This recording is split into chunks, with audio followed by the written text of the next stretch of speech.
My name is Aaron, and I had been married to Kayla for 17 years. We have a 16-year-old daughter named Judy. I work as a mechanical engineer at the local automobile factory, spending my days ensuring that machines run smoothly and production stays on track. It was a warm, sunny afternoon in March when my phone buzzed in my pocket. Wiping grease off my hands, I glanced at the screen. It was Gordon, my neighbor. Strange, he rarely called me during work hours. I swiped to answer. Aaron, you need to get home. Now. Gordon's voice was urgent, almost frantic. My stomach twisted. What's wrong? There's a moving van in front of your house. A couple of guys are loading furniture into it. My grip tightened around the phone. What? Who the hell? I don't know, but they're taking a lot of stuff. Your wife is there too. Thought you should know. Kayla? My pulse pounded in my ears. Are you sure? Positive. You better get here fast. I didn't waste another second. Shoving my phone into my pocket, I strode across the factory floor, my boots hitting the concrete with heavy, determined steps. My mind raced. Was this a daylight burglary or something worse? Reaching my boss's office, I knocked once before pushing the door open. Sir, I need to go. Right now. My boss, a gruff but reasonable man, looked up from his paperwork. What's going on? There's a burglary at my house. My neighbor just called. They're loading my stuff into a moving van. His eyes widened. Go. Now. I didn't wait for another word. I spun on my heel and sprinted to the parking lot, my heart hammering against my ribs. Fumbling with my keys, I yanked open the car door, jumped inside, and started the engine. Tires screeched against the pavement as I tore out of the lot, gripping the wheel like a vice. I had no idea what I was about to walk into, but I knew one thing for certain. This wasn't just a simple burglary. And Kayla being there? That changed everything. I floored the gas, racing home. As I reached my street, my tires screeched to a halt in front of the house. My heart pounded as I threw the car door open and stormed toward the driveway. There, right in front of me, stood a man, tall, lean, with a cocky stance, giving orders to two movers who were hauling my furniture into the back of a van. Hey! Stop right there! I barked, marching toward him. The man barely glanced at me. Mind your damn business, he muttered under his breath. That was it. That was all it took. Before I could even think, my fist connected with his jaw, sending him sprawling onto the pavement. A sharp grunt escaped his lips as he hit the ground, but I wasn't done. I pounced on him, fists flying, rage boiling over. You think you can steal from me? I growled, landing another punch. In broad daylight? Another punch. He groaned, trying to shield his face, but I wasn't about to let up. With one hand, I grabbed my phone and punched in 911, barely controlling my breathing as I spoke. There's a man stealing from my home. I've subdued him, I said, my knuckles still clenched, ready to strike again. The dispatcher's voice was calm but firm. Sir, I need you to step inside your home and lock the door. Officers are on their way. I let out a bitter laugh. I can handle myself. Suddenly, a shriek rang through the air. Aaron! What the hell are you doing? I turned my head and saw Kayla rushing toward us, her face twisted in shock. She dropped to her knees beside the man, her hands trembling as she touched his bruised jaw. Why did you hit him? She screamed, her voice filled with outrage. I blinked, momentarily thrown off by her reaction. Do you know him? She snapped her head up, eyes blazing. Yes. He's my boyfriend. A cold wave of shock crashed over me. I felt the breath leave my lungs. What? That was all I managed before I drove my foot straight into his groin, making him curl up like a dying cockroach. You're my wife, I spat, my voice shaking with fury. And you have a damn boyfriend? I kicked him again, watching him writhe in pain. Kayla shrieked. Stop it, Aaron. Stop. But I wasn't finished. I turned toward the moving van, my mind racing. Why is this van even here? I demanded. The man groaned, still cradling himself. I didn't like his silence, so I kicked him a third time just to drive the point home. Out of the corner of my eye, I noticed the two movers standing near the truck, arms crossed, smirking as they watched the chaos unfold. The wail of sirens pierced the air. Within moments, two police cruisers pulled up in front of the house. The officers stepped out, hands resting on their holsters as they took in the scene. Me standing over a battered man, Kayla crouched beside him, and the movers watching like spectators at a boxing match. One officer, a tall, broad-shouldered man with a stern face, moved toward me, placing a firm hand on my chest. "Step back, sir," he ordered. I clenched my fists but obeyed, still breathing heavily. "I'm the one who called you," I said, frustration lacing my voice. The officer raised an eyebrow. "Is that so?" "Yes," I snapped. "My neighbor called and said some guys were loading my furniture into a van. I rushed home and saw this guy." I gestured to the groaning man still curled up on the pavement. "Directing them." The officer turned to Kayla, who was still on her knees, gently cradling the man's face. "Ma'am, what's going on here?" Kayla lifted her head, wiping her eyes before answering. "This man is Walter Anderson," she said, her voice wavering but determined. "He's my boyfriend." My stomach twisted at those words. "I'm leaving, Aaron," she continued, her voice cold now, void of any emotion. "And I'm taking my half of the furniture." The officer turned his gaze back to me. I must have looked as dumbfounded as I felt. 17 years of marriage. A home. A family. All reduced to this. A moving van and a smug bastard named Walter on my driveway. The officer sighed and looked at Kayla. "Mrs. Thompson, did you inform your husband you were leaving?" Kayla hesitated. Then, with a stubborn tilt of her chin, she said, "No." The officer shook his head. "Ma'am, you need to understand something," he said, glancing at the van. "To take any of this furniture, you need to file for divorce first. A judge must order the assets to be split. Right now, what you're doing is illegal." Kayla gasped. "What?" "If your husband decides to file charges, this is theft." Kayla's face paled. She turned to the movers, her voice tight with urgency. "Put everything back," she ordered. The officers crossed their arms. "You can leave with your clothes," one of them said.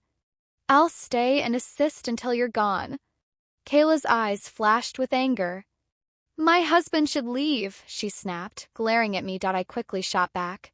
"This house belongs to my mother, so she has no right to stay here." Kayla screamed in response, "No! You need to leave. I deserve to live here." That was the final straw for the officer. His patience had run out. "Ma'am, you just tried to steal from your husband," he said, his voice filled with irritation. "And now, when you're being given a fair chance to move out, you want to throw him out of his own home?" He scoffed and shook his head. "Well, let's see if your husband wants to press charges for theft." He turned to me, waiting for my response. Before I could speak, Kayla threw her hands up. "Fine. I'll get my stuff," she snapped before storming inside. I watched her go, my mind struggling to process the fact that the woman I had spent 17 years with, the mother of my child, had been sneaking around with another man. Not only that, but she had planned to rob me blind before disappearing from my life. A few minutes later, she reappeared with 2 large suitcases. As she walked toward the door, I raised a hand. "Hold on," I said, turning to the officer. "I want her bags checked." Kayla froze, then slowly turned to face me, her mouth slightly open in disbelief. "Aaron, do you have to humiliate me like this?" she hissed. "Don't you trust me?" That was all it took. The 2 movers, who had been silently watching the drama unfold, suddenly burst into laughter. Even the officers exchanged smirks, one of them shaking his head in disbelief. The officer in charge sighed. "Open the bags, ma'am," he said firmly. Your husband has every right to check. With an angry glare, Kayla unzipped the first suitcase and stepped aside. I crouched down and started searching through it. First, I found only clothes, but then, nestled between her sweaters, I spotted my laptop and phone charger. I pulled them out and held them up. She let out a small sigh. I need those. I let out a short, humorless laugh, shaking my head.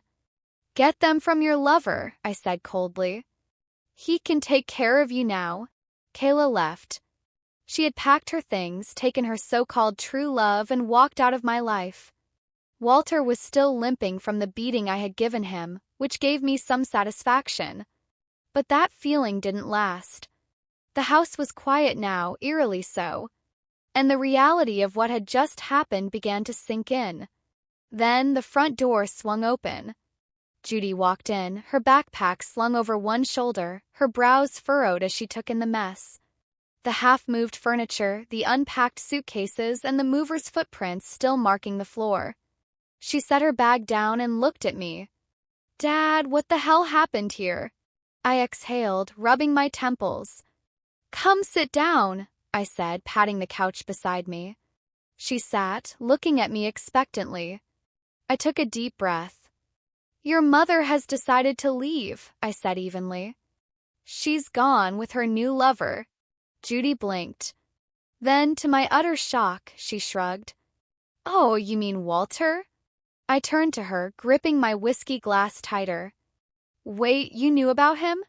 She gave me a look, as if I had asked something obvious. Yeah, she said. Mom told me about him. He's her first love, her one and only true love. I stared at her, trying to process what I had just heard. The words hit me like a punch to the gut. I stood up, walked over to the bar, and poured myself a drink, my hands steady despite the storm raging inside me. Then I turned back, sitting down with the glass in my hand. So, I said, my voice carefully controlled. Tell me more about this, Walter. Judy leaned back, crossing her arms. Mom always talked about him, she said casually. He was her first love, and she never stopped loving him. She married you because, well, you were a good choice. A decent man. I let out a dry laugh, shaking my head. A good choice. That's all I was? Not a partner, not someone she loved. Just a safe bet. I took a sip of my drink and looked at Judy. So, tell me, Judy, do you think your mother did the right thing by leaving me for Walter? She didn't even hesitate. Oh, yes, she said matter-of-factly. You were just an arrangement. They were meant to be together. Walter only left her because he had to go abroad for his studies. Now he's back, and Mom deserves to be with him. I nodded slowly, swirling the whiskey in my glass. Okay, I muttered. Very interesting. I leaned back, exhaling through my nose as the weight of it all pressed down on me. So, I said, more to myself than to her, spending all these years with me as my wife, that was just a farce. For the first time, Judy hesitated. There was a brief flicker of uncertainty in her eyes. But then, just as quickly, she shrugged again. Not a farce, she corrected. Just a stopgap arrangement. I took another sip of whiskey. The warmth spread through my chest, but it did nothing to dull the cold realization settling in my bones. I set the glass down, tapping my fingers against the side as I processed everything Judy had just said. So, I began, if Walter had never left, your mother would have married him and you would have been his daughter. That would have been the perfect scenario, right? Judy's lips curled into a small, dreamy smile. Yeah, she said without hesitation. Just like a fairy tale romance. I let out a quiet chuckle, shaking my head. Interesting, I murmured, more to myself than to her. Then another thought hit me. If Judy had known, who else knew? Who else knows about Walter? I asked, turning my gaze back to her. She barely even thought about it. Oh, Grandma Kelly knows, she said casually. My eyes darkened slightly. Kelly, your mother's mother? Yeah, she nodded. Oh, so she knows. What about Grandpa Greg, her husband? Judy shrugged. Well, he knows too. I clenched my jaw, gripping my glass a little tighter before forcing myself to relax. And how long have you known about this? I asked. Judy leaned back against the couch, playing with a loose thread on her sweater. About 6 months, I guess. 6 months. My wife, my daughter, my in-laws, they all knew. And not one of them had said a damn word to me. I nodded, my mind racing faster than my heart could catch up. Very interesting, I said softly. Then I stood up. Judy looked at me, curiosity flashing across her face. What are you going to do, Dad? She asked. I turned to her, a slow smile spreading across my lips. But it wasn't warm. It wasn't kind. It was something else entirely. I'm going to give everyone exactly what they want. Judy's smile remained unwavering as she looked at me, her expression one of complete certainty. You've done good, Dad, she said, her voice carrying an eerie kind of approval. You gave Mom everything she deserved. Now, if she wants to be with her true love, don't stop her. I tilted my head slightly, observing my daughter with quiet amusement. There was no hesitation in her words. No guilt. No second-guessing. Just a firm belief that her mother had done the right thing. I smiled back, slow and deliberate. Yes, dear. Don't worry, I said, my tone smooth and reassuring that I had no intention of stopping your mother. I gave her everything she deserved. I paused for a moment, watching her closely. And I will make sure she continues to get exactly that in the future. Something flickered in Judy's eyes, but she said nothing. I took a step closer and reached out, gently tucking a strand of her hair behind her ear. And as for you, my dear princess, I continued, my voice soft but firm, you will also get what you deserve. Her smile faltered for the briefest moment. I let the silence stretch between us before finally pulling away. Then, without another word, I grabbed my coat and walked out the door. I drove straight to my lawyer's office. By the time I arrived, I already knew exactly what I wanted. The receptionist greeted me with a polite smile, but as soon as I mentioned my name, she quickly directed me to my lawyer's office. Didn't expect to see you today, Aaron, Mr. Jeremy said, leaning back in his chair. What brings you in? I sat down, folding my hands in my lap. I need a divorce, I stated plainly. And I need it expedited. His eyebrows lifted slightly. I see, he said, sitting up straight.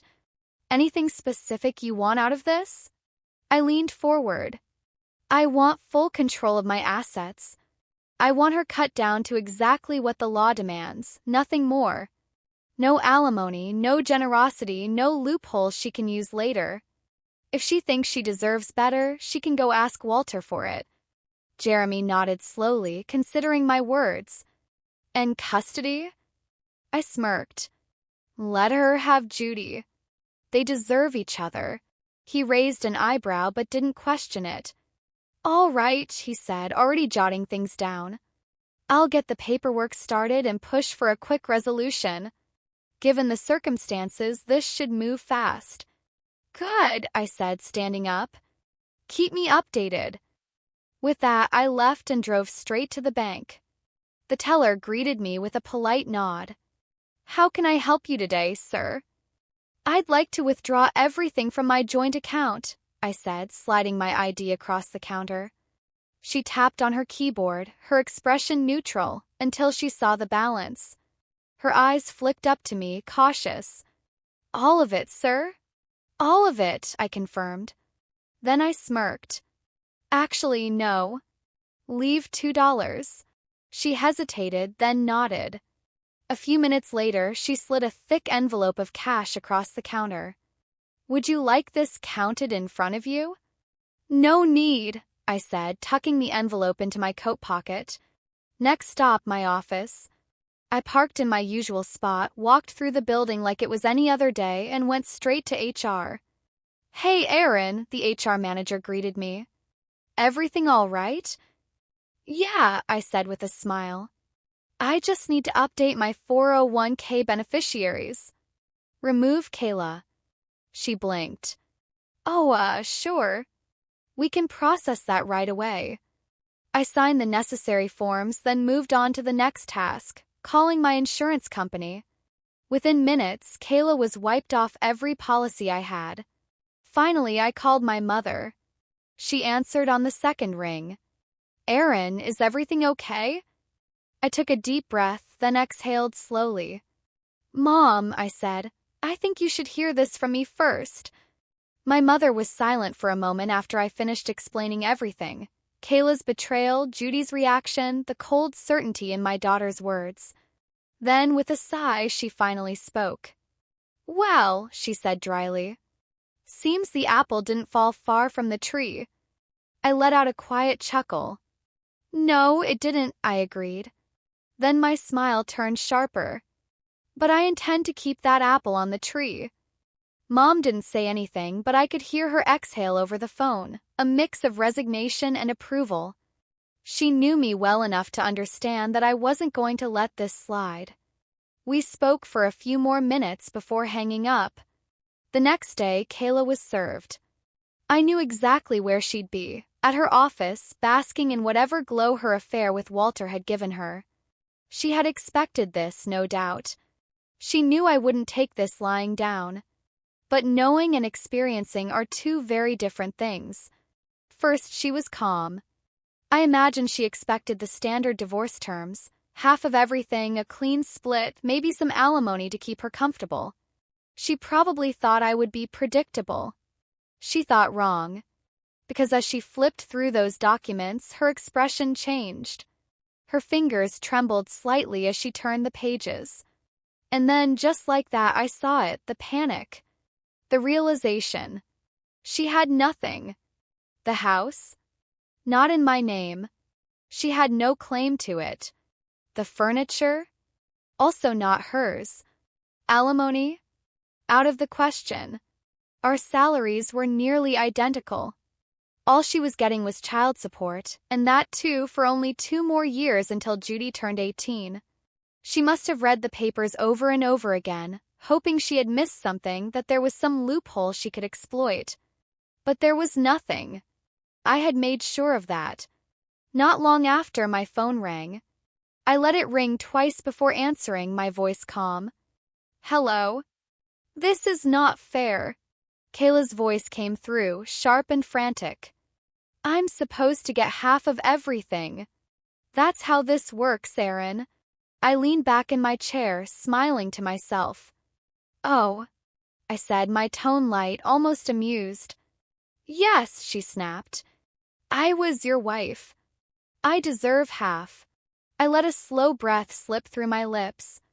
Then, with deliberate patience, I replied, and I'm supposed to get half of yours. There was silence on the other end.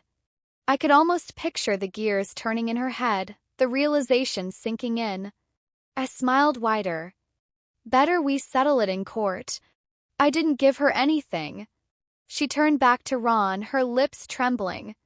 Then, in a quiet voice, she admitted, No, I was happy for my mother. Ron raised an eyebrow. Happy for your mother? Judy nodded, sniffling. Yes. Ron exhaled through his nose, rubbing his chin as if deep in thought. I see. So, Judy, you didn't care how your father felt about all of this? You were fine with the divorce. She wiped her eyes with the back of her hand. Yes. But Mom was going to be with her true love. Ron let out a low whistle and shook his head. Wow. True love. He paced for a moment before stopping and looking her in the eyes. So, Judy, let me get this straight. You didn't care about your father's feelings. You told him not to stop the divorce. You wanted him to just let your mother go. You expected him to lose his wife and simply move on because your mother deserved to be happy. Judy bit her lip, her breathing uneven. Yes, she whispered. Ron's expression hardened. He took a step closer, lowering his voice so every word would sink in. Then tell me, Judy, why should he care for you? Silence. Courtroom, once filled with whispers and shifting glances, now felt like a vacuum. Every breath measured. every heartbeat audible. Judy stared at Ron, eyes wide, lips parted, as if his words had just knocked the air from her lungs. Ron, never one to hesitate, leaned slightly forward, his voice sharp but steady. "Now, let me ask you one final question, Judy." He let the moment stretch, building tension. "This is something you told your father, word for word. Let me quote you." Ron turned to me briefly, then back to her. "If Walter had never left, your mother would have married him, and you would have been his daughter. That would have been the perfect scenario, right?" He let the words hang in the air before locking eyes with her. "Your reply was, yeah, just like a fairy tale romance." Judy inhaled sharply. Ron stepped even closer, his voice unwavering. "Is that correct, Judy?" She hesitated, but there was nowhere to run. Nowhere to hide from the truth she had spoken before. "Yes," she finally admitted. Ron nodded, as if that answer was all he needed. But he wasn't finished. "You wanted to be Walter's daughter. You wanted to abandon the father who stayed up all night when you had a fever. The father who never missed a single recital, a single parent-teacher meeting, a single sports event." Judy squeezed her eyes shut as if trying to block out his words, but he continued, relentless. "You wanted to abandon the same man who made sure you had your roller skates while he wore the same 3 shirts to work for the last 2 years. Ron shook his head, almost in disbelief. "The same man who, right now, is giving you exactly what you wanted, to be with Walter and your mother." Silence settled again, pressing down on her. Then, with one final question, Ron delivered the blow. "What is wrong with that?" Judy broke down completely, sobbing uncontrollably. "I'm sorry, Dad," she choked out between her tears. "I wasn't thinking straight. Please don't abandon me." For the first time in that courtroom, I felt my composure slipping. My throat tightened, my vision blurred for a second. I wanted to go to her, to hold her, to tell her I would always be there. But I couldn't. I had to stay firm. I clenched my jaw and kept my posture rigid, forcing myself to hold back the storm inside me. The judge, who had been watching the entire exchange, finally exhaled and turned to Judy. "That's enough, young lady," he said, his voice softer now. "You may step down." Judy sniffled, wiping her tear-streaked face as she walked back to her seat, her sobs quieter but still present. Then the judge turned his piercing gaze to Lana. "Ms. Rhodes," he said, his tone edged with impatience, "I believe Mr. Jeremy interrupted you earlier. You may continue." Lana stood, adjusting her blazer with her usual smugness. "Thank you, Your Honor." She cleared her throat. "My client and her fiancé do not want custody of the child. They are getting married and do not wish for the child to be in their presence." A stunned silence filled the courtroom. The judge's face turned red. His eyes flicked toward Kayla, who sat stiffly, avoiding everyone's gaze. Judy, upon hearing those words, broke down even further. Her painful cries cut through the silence like a blade. The judge rubbed his temples, looking exasperated. Then he turned to me. "Mr. Taylor," he said, his voice heavy with frustration. "You don't want custody. Your wife doesn't want custody. What are you two doing? Your arrogance and ego will destroy this child's life." I exhaled slowly, gathering my thoughts before standing.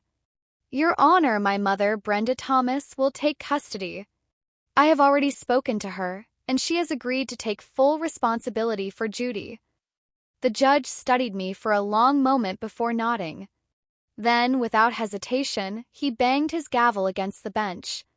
"The child will go under the custody of Mrs. Brenda Taylor," he declared. "Both parents will be required to pay child support." He paused before continuing. "There is no need for alimony or settlements. The divorce is granted." The sound of the gavel hitting the wood echoed through the courtroom, final and absolute.